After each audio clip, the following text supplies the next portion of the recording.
Ladies and gentlemen, welcome back to Data Dispatch. I hope you guys are having a somewhat decent day. In these crazy trading days, we see Palantir that's kind of holding a little bit steady after it came out with a very bullish partnership announcement that we're going to be talking about here in just a few moments.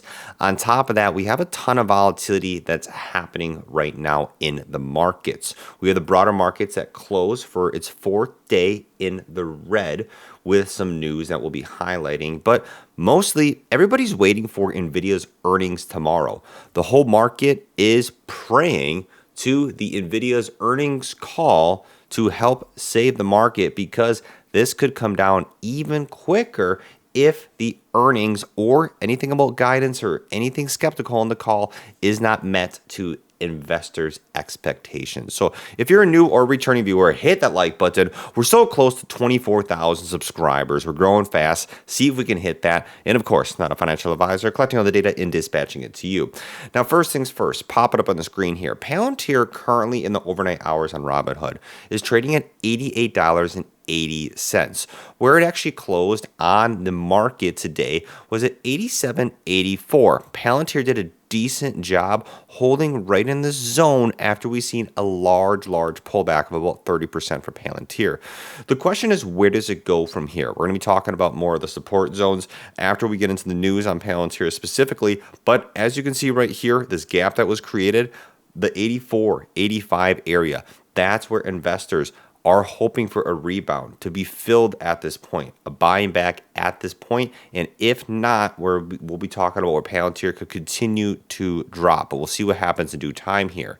The big news here from Palantir, officially from their actual X account, talking about interoperable technology to win, and that Palantir and Microsoft are working together to strengthen Army readiness. And they say here with Vantage and Power BI, they're equipping the U.S. Army with advanced tools for mission success, ensuring their forces remain unstoppable.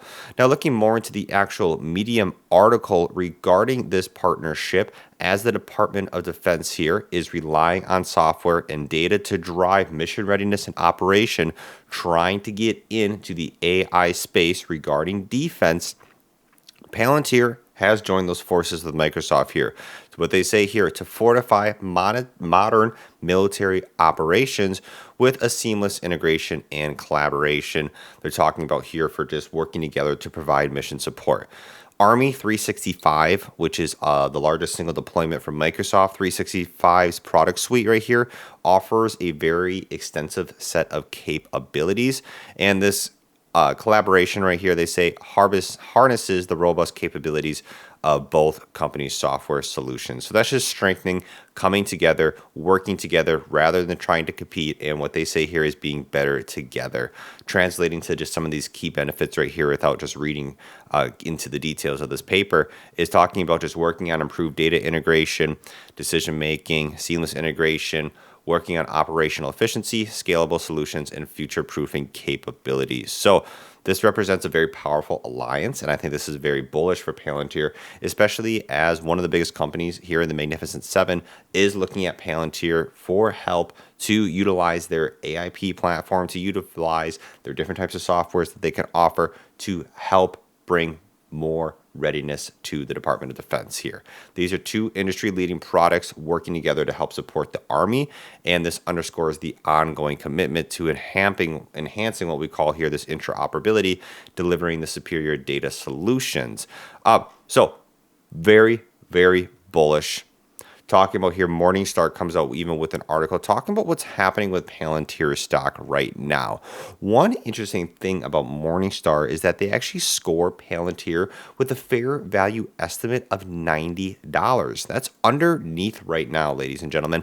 And Palantir is kind of sitting around a lot of the average price targets actually for the analyst. So really interesting to see here because typically Palantir's valuation, they say, is way past that. But sitting right now, the trade rally that we've seen, we know Palantir has had an incredible run up. We know the reasons for why Palantir had fallen last week. That is because of CARP looking up here to sell up to 10 million shares after he already made a heavy sale of the stock in 2024. And then, of course, with the direction to the Pentagon officials to plan on slashing the defense budget by 8% over the next 5 years. But things like this here, Palantir, with this collaboration and partnership, what we've been talking about, I think is why Palantir will come out on top of these defense budget cuts. And that is just because as they're cutting workforce, workload, different types of things that may be lagging behind, the government really wants to be ahead on AI, and Palantir can be the solution in terms of a defense product while maintaining high defense standards, having the ability to still continue to cut waste or what they deem as wasteful. That's why I think the outlook for Palantir right here continuing. Lots of people are still a huge fan for its stock due to its competitive advantages and what I would say bringing true utility to with AI, actually bringing that to companies and finding a use case. So great article here, can let you guys get into it. Talking about these key support levels for Palantir. The first one is around 85, what we talked about right here. The reason why this is a very big key support level is because this area is near the 50-day moving average and the prominent late December peak. If we see a fall below, and that's if NVIDIA has some bad earnings or something like that, that's where we could see possibly revisiting the area of the 66s. Now, the 66s is a drop right here. You can see some support here around 65, 66, and some consolidation here in the mid-70s for some time. That could possibly happen if the 85 area is not held strong enough. Talking about down here to 44, I think we'd have to see some pretty significant drops. I don't personally see Palantir going all the way down to 44 here in the near future. But that's where we talk about here, report of NVIDIA's earnings, infrastructure, and spending. DeepSeek concerns. That is a big concern regarding this earning call. We'll see if NVIDIA actually references that, gives their opinion on DeepSeek, because what they basically did is they came out and said, hey, you can develop these AI large language models at a much cheaper price compared to what the chips cost at NVIDIA. That is one of the biggest concerns regarding the basically breakthrough in AI through all these different countries. We do have a race right now. It's expected to put the finishing touches, though, on one of the most remarkable years ever. Analysts polled by FactSet here, they expect about $38 billion in sale. So we all know what the expectations are for NVIDIA stock. It's just going to be a matter of them actually coming out with a call. We'll see what the results are. And of course, we will be giving you guys all the information you need. One big thing, though, is how are the other companies spending on NVIDIA stock? Morgan Stanley here, remember, they estimate that Microsoft will account for about 35% of all spending in 2025 on Blackwell AI chips. However, one of the big things is that we've seen, this TD Cowen analyst said that they've learned that Microsoft had actually canceled leases with private data center operations, slowing its process for negotiation to enter new leases. So what you see here is, is there a pullback from Microsoft? So there's some uncertainty there, which has an indirect effect on NVIDIA because they're spending a large amount of money along with some of the other big stocks like Google, Oracle, and Amazon. Now, looking at the general market here, we see sliding for another day. You can see right now the markets, NASDAQ comes down about 1.35% and S&P 500 down another 0.5%. One of the big reasons is because the most recent consumer confidence survey from the Conference Board, it actually came in much weaker than economists had estimated, and this is following a series of very disappointing data releases this week, including the lackluster manufacturing and retail sales number. Talking about the cautious forward guidance from Walmart, remember their earnings here, to a worsening sentiment on consumer health in the economy. So all this is kind of coming together, jeopardizing and starting to look at the true strength of the U.S. economy in the last couple of years, which has really been the consumer and the job market. Are we seeing a decrease in the actual consumer data pieces?